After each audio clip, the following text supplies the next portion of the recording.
Mesdames et messieurs, pour dire un mot, c'est vraiment une soirée exceptionnelle, enthousiasmante, et ce malgré l'abstention. Et l'abstention qui bat des records, je voudrais vraiment être le plus clair possible, c'est de la faute d'Emmanuel Macron. Ça a été leur choix depuis la présidentielle et même, à vrai dire, en amont de la présidentielle, d'escamoter les débats et de tenter d'enjamber ces élections. Au contraire, et Jean-Luc Mélenchon l'a dit, nous avons voulu nous donner les moyens d'ouvrir le champ des possibles. C'est cet accord qui le rend possible. Je salue les bons scores des communistes, des insoumis, des socialistes et des écologistes, évidemment. C'est cette bannière commune qui a permis de rassembler les électorats.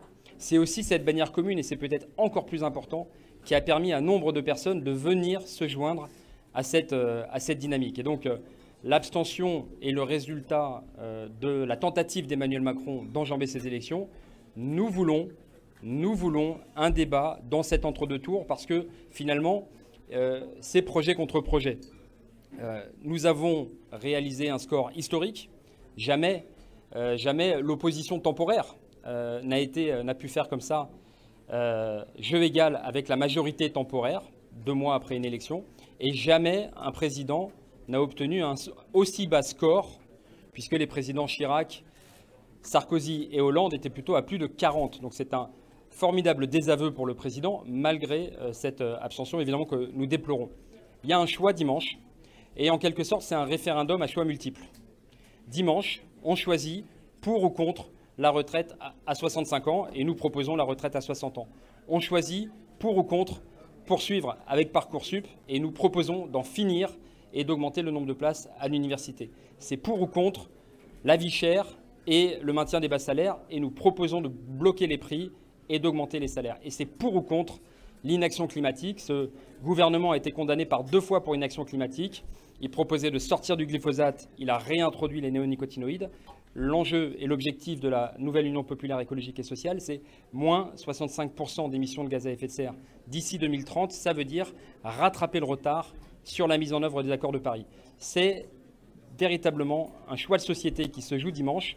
On appelle l'ensemble des personnes qui ont voté à retourner aux urnes. Nous avons ce soir déjoué les pronostics. L'enjeu maintenant, c'est de déjouer les projections, parce que Jean-Luc Mélenchon l'a dit, les projections en siège n'ont aucun sens. Et les dernières qui avaient été faites en 2017 s'étaient cruellement trompées.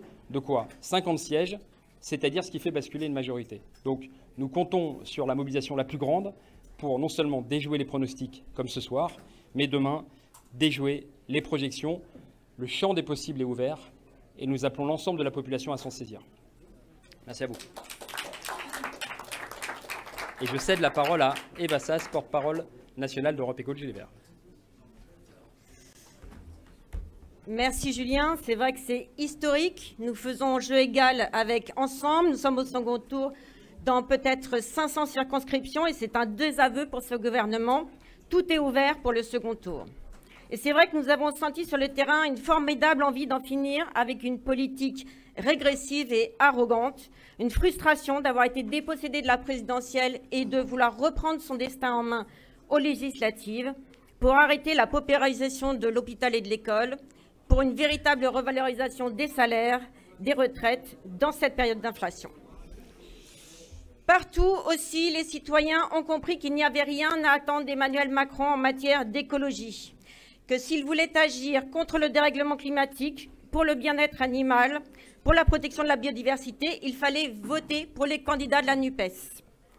Et c'est vrai que le premier geste en matière d'écologie de ce gouvernement par intérim d'ailleurs, c'est un décret qui, de fait, autorise les activités destructrices en zone maritime protégée.